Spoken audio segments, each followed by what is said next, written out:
Salut tout le monde et bienvenue à cette vidéo du Prosperity Club. Mon nom est Charles-Alexandre, je suis le fondateur du Prosperity Club et aujourd'hui, on va répondre à une question que tout le monde se pose. Qu'est-ce qui se passe avec le marché immobilier? C'est une tradition qu'on a au Prosperity Club depuis quelques années. En chaque début d'année, on vous fait une vidéo pour vous parler de ce qui s'est passé l'an passé, mais surtout ce qui s'en vient dans l'année à venir. Et on a vu beaucoup d'articles dans les journaux, dans les médias qui nous parlent d'un ralentissement au niveau de l'immobilier canadien. On voit les données ou des reculs des prix de l'immobilier dans les grandes villes canadiennes, mais aussi des villes un peu moins grandes. On pense souvent à Toronto ou à Vancouver, mais il n'y a pas juste ces villes-là qui ont été affectées par le recul des prix de l'immobilier, principalement les plex et les unifamiliales. Mais qu'en est-il avec la province du Québec, Montréal, les grandes villes et les régions du Québec? Est-ce qu'ils sont affectés de la même façon? Et pour nous en parler, on reçoit nul autre qu'un membre du Prosperity Club, une personne qui a de l'expérience dans le domaine. J'ai nommé Xavier Grelier, courtier immobilier agréé. Merci d'être avec nous aujourd'hui, Xavier. Puis ça fait quelques fois qu'on fait des vidéos ensemble et je pense qu'aujourd'hui, les gens sont peut-être un petit peu plus inquiets qu'à l'habitude et j'ai vraiment hâte que tu nous partages ton opinion puis tu as des données aussi pour appuyer ce que tu vas nous dire aujourd'hui. Un grand merci, Charles, de toujours m'inviter. Et oui, ça va faire un grand plaisir de pouvoir partager 18 ans d'expérience avec vous puis donner aussi mon opinion personnelle de qu'est-ce que je vois au niveau du marché, de qu'est-ce qu'on a eu en 2022 et qu'est-ce qu'on risque de voir en 2023. Mhm. Donc, si on est prêt, je peux faire un petit partage d'écran, Oui, puis on va essayer de absolument. résumer, mais je vais plutôt aller sur les éléments là, de présentation et opinion. Donc, OK, voyons ça ici. Je vais essayer d'aller vite. Partage d'écran. On voit ta fenêtre Zoom. Ça devrait embarquer. Et lecture, est-ce que tu le vois? Oui, là, je le vois. Excellent, super. Donc, évidemment, les données que je vais vous présenter, c'est des données suite à une présentation que j'ai suivie le 13 décembre là, avec la fenêtre immobilière du Grand Montréal, qui nous donne beaucoup de statistiques, là, plus de 400 acétates. Donc, j'en ai pris quelques-unes là, pour faciliter la présentation. Excellent. Donc, dans les faits, qu'est-ce qu'on a vu en 2021, même en 2020, 2021, on a vu dans les faits l'explosion au niveau de la demande immobilière. Les ventes ont explosé. On avait des années records là, en 2019, 2020, même 2022. Donc, c'est d'excellentes années immobilières. Pourquoi? Ben, parce que dans les fonds, on a eu des tendances au niveau du marché qui ont changé où les acheteurs ont perçu l'achat d'une propriété comme un niveau de confort supplémentaire à leur bien-être. Le télétravail qui est rentré en cours de route. Le fait du télétravail a apporté aussi le moyen de pouvoir sortir de l'île de Montréal et d'acheter une propriété un petit peu plus loin. Donc, il y a eu quand même beaucoup de demandes qui a resté, qui a perduré. Et au niveau de l'offre, ben, la pandémie, qu'est-ce qu'elle a créé malheureusement? C'est qu'elle a amené un souci au niveau des vendeurs de ne pas savoir où ils vont aller, étant donné qu'il n'y avait pas assez d'offres. A amené aussi un souci au niveau des vendeurs de ne pas vouloir aller en résidence de personnes âgées, de ne pas vouloir non plus aller en marché locatif parce que les prix locatifs ont explosé aussi. Donc, évidemment, si on voit les tendances au niveau du marché des ventes et au niveau des inscriptions, dans les faits, qu'est-ce qu'on voit? C'est que en bleu pâle, il n'y a pratiquement pas assez d'inscriptions par rapport à la demande et au niveau des ventes, ils augmentent. Donc, évidemment, les prix ont fait boum, ils ont explosé, évidemment. Donc, c'est à peu près ça. Donc, dans les faits, c'est certain qu'en 2022, ce qu'on voit tranquillement, c'est étant donné qu'il y a eu l'augmentation des taux d'intérêt, il y a eu quand même pas loin de 7 augmentations de taux à l'intérieur de 10 mois. Ce que ça l'a fait, c'est que les ventes ont eu un soubrecoup, ils ont diminué parce que la capacité prêteuse des acheteurs était affectée directement et par conséquent, ben, le nombre d'inscriptions commençait à augmenter parce que justement, il n'y avait pas assez d'acheteurs puis l'inscription augmentait un petit peu vu que ça prenait plus de temps et délais de vente. Donc, ce que ça fait présentement, c'est qu'il y a une diminution de 20 au niveau du nombre de ventes, puis il y a une augmentation à peu près de 4 au niveau des inscriptions, qui est très, très peu par rapport à ce qu'on a besoin présentement sur le marché. Donc, dans le fond, rapidité, là, au niveau des acheteurs, ben, comme je vous disais, c'est une question de bien-être, de confort, d'avoir de la stabilité au niveau de leur chez-soi, être un locataire quand on se fait évincer, puis on payait 800 par mois, puis on doit se trouver maintenant le même appartement, puis on en paye 1400, 1500. Ça ne convient pas qu'on prenne son propre appartement, qu'on fasse des travaux de peinture, d'amélioration locative, et que finalement, ben, il y a un propriétaire qui veut reprendre encore une fois l'appartement. On a perdu l'investissement qu'on a mis à l'intérieur. Donc, de plus en plus, les locataires voyaient l'optique d'être mieux chez eux, d'avoir la possibilité de pouvoir acheter. D'autant plus, les taux d'intérêt étaient tellement bons. On avait des taux d'intérêt à pratiquement en bas Exact. de 2 Ben que oui. les gens voulaient profiter du fait de pouvoir acheter là, Mhm. avec des petites mensualités. Oui. Donc, c'est certain que beaucoup de personnes voient une propriété aussi comme un fonds de retraite. Donc, évidemment, tant qu'à placer de l'argent à la bourse ou autre, qui était quand même un bon placement en 2020-2021, suite au COVID, ben, les gens, dans le fond, ils ont de l'épargne forcée en investissant sur leur propriété. Mhm. Donc, les sondages au niveau des intentions de vente, ce qu'il faut savoir, c'est qu'il y a le un tiers des vendeurs là, qui sont prêts à attendre avant de mettre leur propriété sur le marché. Pourquoi? Bien, pour la simple et bonne raison que la conjoncture économique est en train de changer. Et quand on dit que les vendeurs attendent avant de vendre, ça a des répercussions sur les acheteurs, ça a des répercussions sur le nombre d'offres qu'on peut avoir sur le marché. Donc, c'est sûr qu'il y a une personne qui a une propriété et que lui, de son côté, il ne veut plus entretenir sa propriété, puis il veut s'en aller puis on va dire, par exemple, qu'il achète un condo, ou plutôt qu'il est propriétaire d'un condo à peu près de 200 000. Là, son condo, il a pris à peu près 40 de valeur, donc on va dire à peu près 280 300 000. Bien, lui, de son côté, dit parfait, je fais 100 000 sur ma propriété ou 80 000. Je vais m'organiser de vendre mon condo, je vais récupérer mon argent, puis je vais me louer un appartement pour pas trop cher. Le point, c'est que lui, son appartement, présentement, le coût pour y vivre coûte à peu près 800 à 1 000 par mois. Puis le même appartement, plus bas de gamme, en tant que locataire et non propriétaire, peut-être moins bien insonorisé, va lui coûter entre 1200 à 1400 par mois. Donc, c'est sûr que le propriétaire, c'est beau, il a fait de l'argent sur sa propriété. Mais lui, de son côté, il dit, regarde, je vais réduire ma qualité de vie, puis en plus, ça va me coûter plus cher. Donc, rendu là, à la limite, je vais peut-être attendre un petit peu que l'économie aille mieux ou faire en sorte que le prix locatif vienne à peut-être dégonfler un petit peu parce que ça n'a aucun bon sens que les prix locatifs coûtent aussi cher. Ou peut-être que je vais attendre aussi que le prix de la propriété continue à croître encore un petit peu plus. Comme ça, je vais me faire un plus gros coussin. Puis au lieu de partir de ma maison en appartement, je vais peut-être partir de ma maison en résidence directement. Donc, je vais sauver des coûts par rapport à ça aussi. Donc, dans les faits, qu'est-ce qui est important de concevoir, c'est que l'offre de propriété est faible présentement. Et même s'il y a une augmentation de 4 au niveau de l'inventaire, ça reste encore qu'il manque de la propriété là, présentement sur le marché. Juste dans la Mhm. construction neuve, là, on parle à peu près, je pense, c'est 100 000 constructions neuves qui est manquante là, sur le marché pour combler. Puis les contracteurs construisent uniquement du locatif ou destinés du locatif ou des copropriétés. Ils ne construisent plus de l'unifamilial. Donc, OK. on a un manque là, au niveau de l'unifamilial.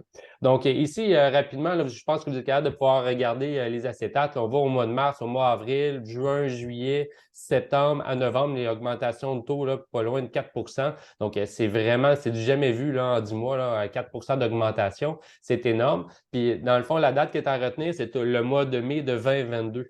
Le mois de mai 2022, là, c'est un sommet au niveau de l'immobilier, au niveau des prix. On a atteint des nouveaux records. Puis, à un coup qu'on a atteint un nouveau record, les prix ont commencé à dégraisser suite au fait que les ventes diminuaient. On parlait à peu près de 32 là, de hausse des prix qui dépassaient 10 du prix affiché en 2022. Puis maintenant, on parle à peu près de 3 qu'on a de possibilité d'avoir des surenchères ou qu'on va dépasser les 10 Donc, juste Mhm. pour voir là, comment la diminution des ventes a diminué drastiquement, qui a fait un gros changement au niveau du marché.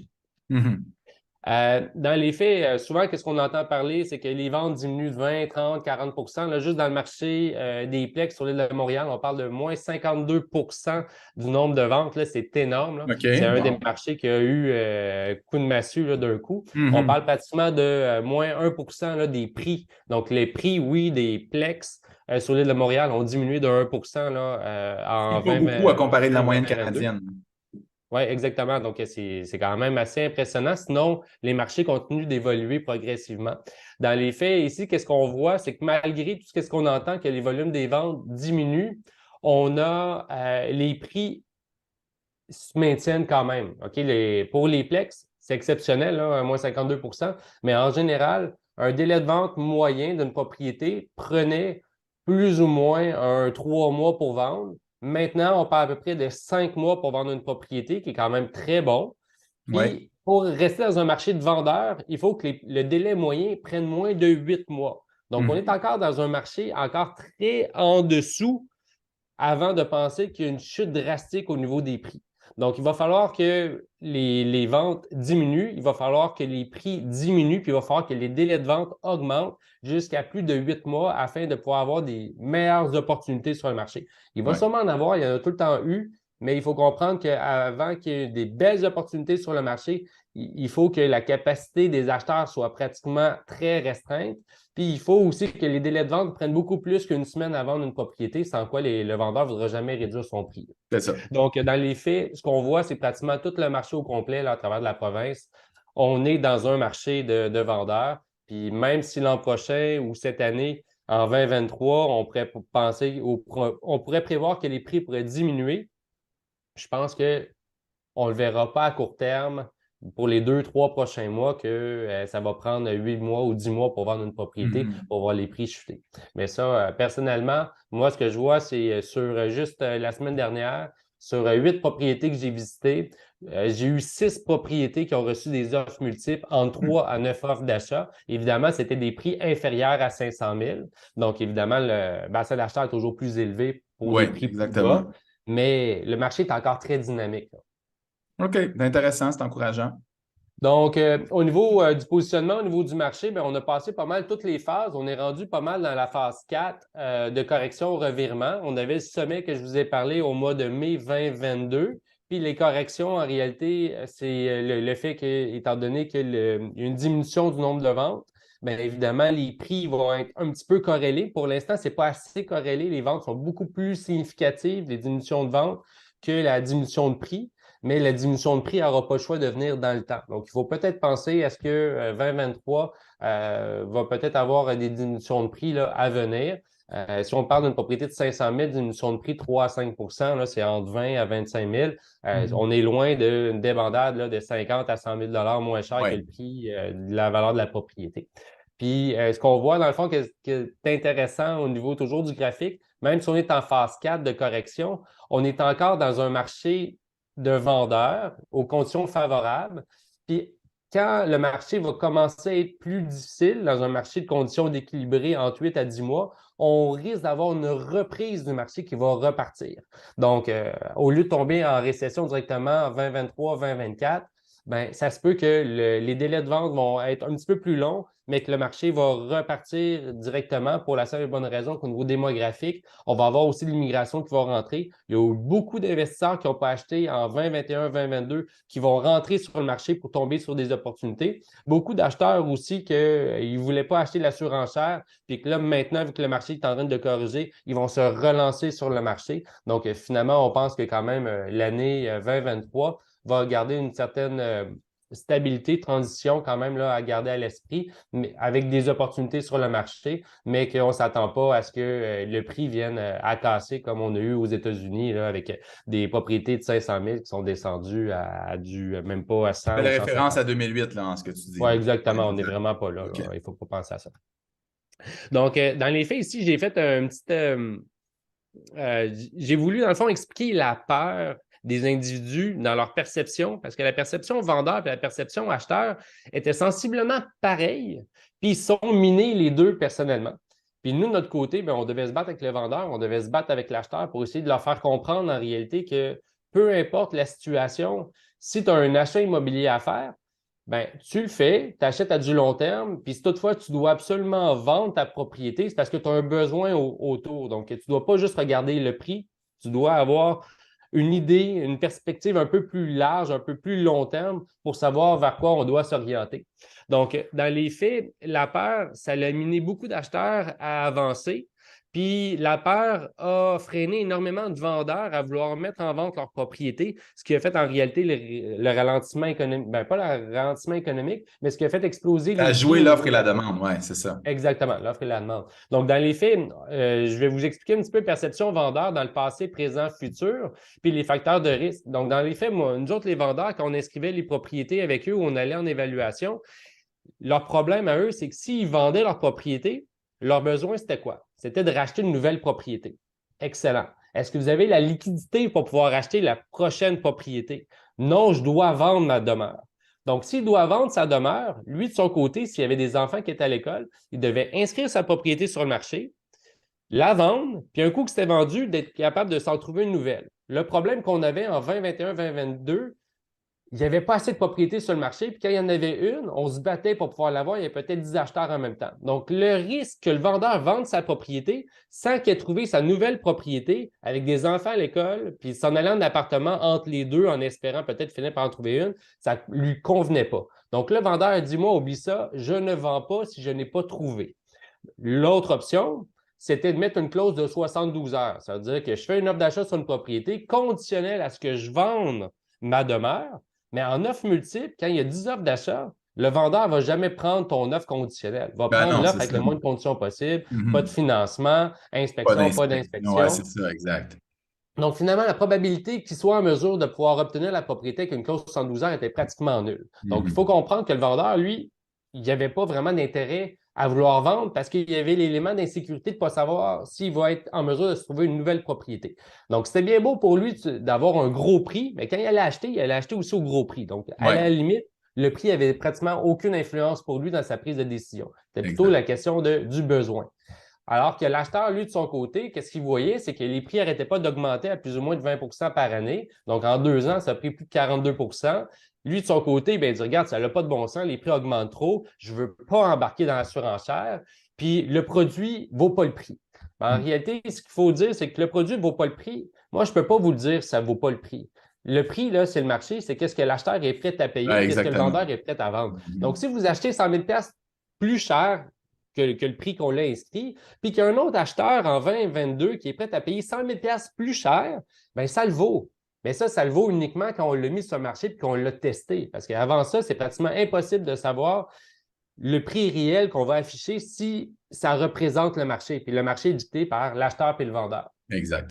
Au même titre, perception vendeur dans le présent, bien là maintenant, bien, les taux ils ont augmenté. On parle de plus de 4.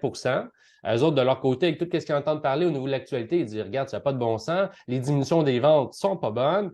Donc, on parle d'une augmentation de plus de 20.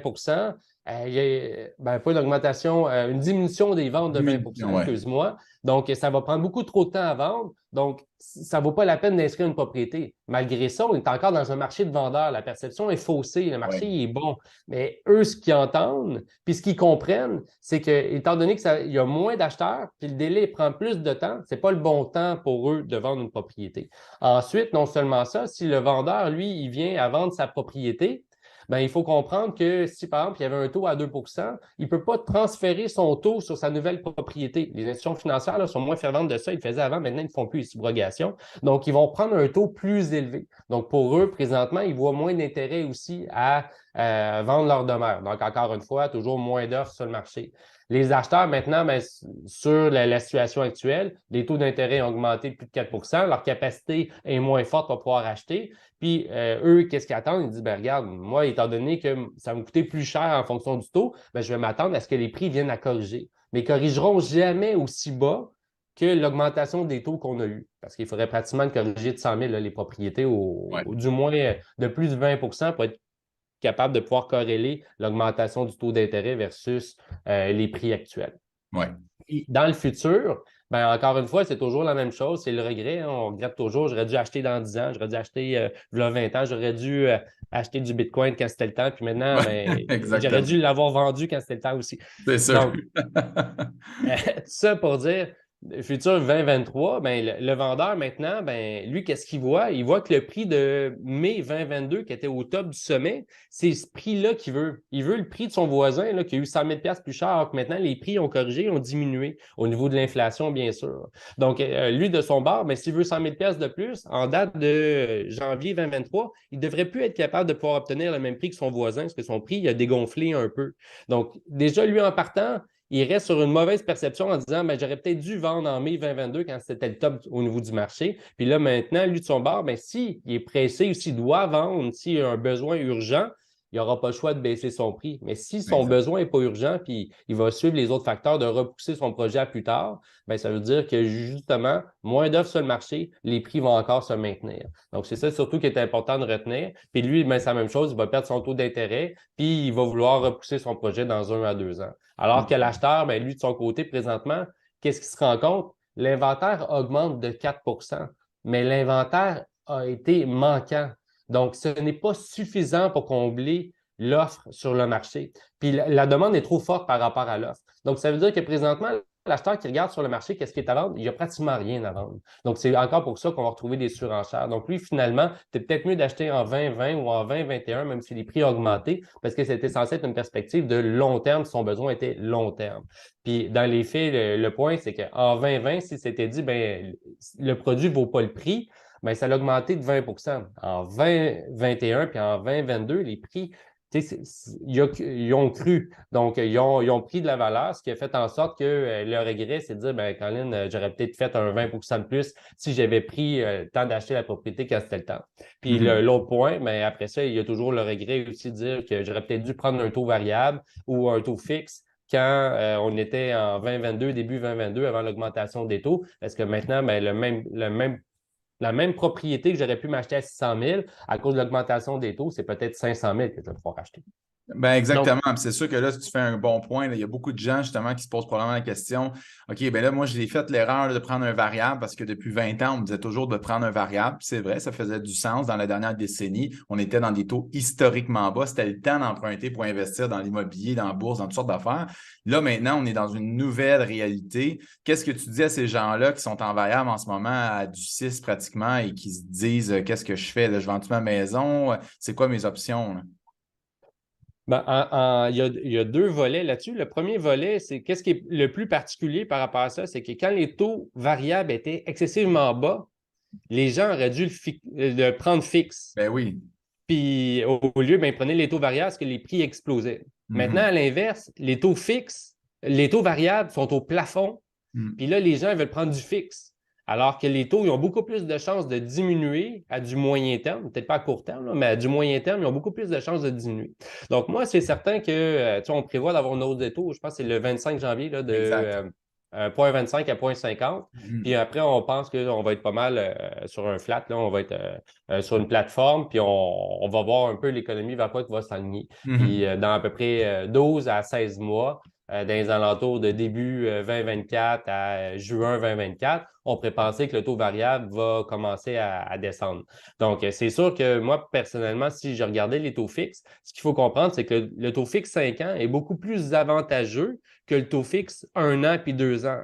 Bien, il y a une raison à ça. Parce qu'ils Mhm. savent, les banques, que les taux d'intérêt risquent de diminuer. Donc, eux autres, ils préfèrent vous vendre du 5 ans à un taux présentement un petit peu plus bas, mais vous gelez pendant 5 ans versus que vous preniez un taux un petit peu plus élevé à 1 an, 2 ans, puis que dans 1 an, 2 ans, quand les taux vont avoir diminué, là, après, vous seriez en mesure de pouvoir peut-être aller chercher un taux variable, combiner votre variable ou votre fixe qui va vous donner un meilleur taux global, puis qu'à la fin, bien, vous allez peut-être réduire sur vos intérêts. Là. Moi, personnellement, j'aime bien la combinaison des deux entre le taux fixe et le taux variable qui peut permettre justement de pouvoir profiter que si les taux viennent à diminuer, que le taux global soit un petit peu plus bas sur une perspective de 2 ans ou 3 ans. Mais il faut Ouais, ça, comprendre que les... ouais, Vas-y. effectivement, c'est une bonne idée. On a d'ailleurs une formation pour ceux et celles qui voudraient pousser l'idée plus loin dans la section formation sur l'immobilier dans l'intérieur de la plateforme du Prosperity Club.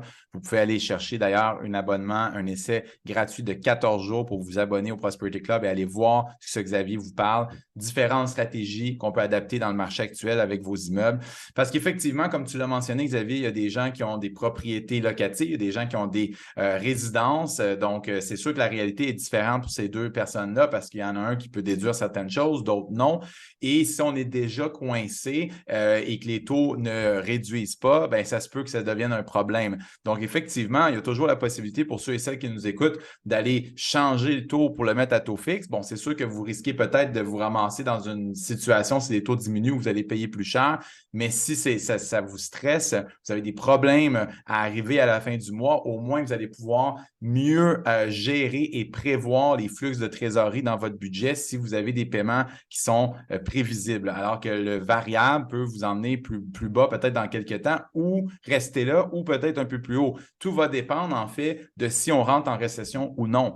Et la récession va probablement, si elle arriver à la moitié, à deuxième moitié de 2023. S'il n'arrive pas, bien, en fait, attendez-vous pas que les taux diminuent si elle n'arrive pas, parce que la seule raison pourquoi les taux diminueraient, c'est qu'on rentre en récession, donc le gouvernement va vouloir restimuler l'économie à la suite de la récession en réduisant les taux d'intérêt. Mais s'il n'y a pas de récession, ça se peut qu'on reste comme ça ou ça se peut même qu'on continue de voir les taux augmenter comme on l'a vu dans les années 70. Donc, ça, c'est une autre formation d'ailleurs que je vous encourage à aller voir ce qui s'est passé avec les taux d'intérêt il y a environ 40-50 ans, mais c'est disponible dans la section du Prosperity Club sur les formations. Donc, pour revenir à notre sujet d'aujourd'hui, Xavier, au niveau des acheteurs, des vendeurs, bien entendu, on comprend que c'est un bon marché, comme tu l'as répété à quelques occasions, pour ceux qui veulent vendre, mais pour ceux qui veulent acheter, effectivement, ça peut être un peu plus difficile, mais il faut retenir les points que tu nous as partagés aujourd'hui en disant que si on regarde à long terme, ça peut quand même être intéressant.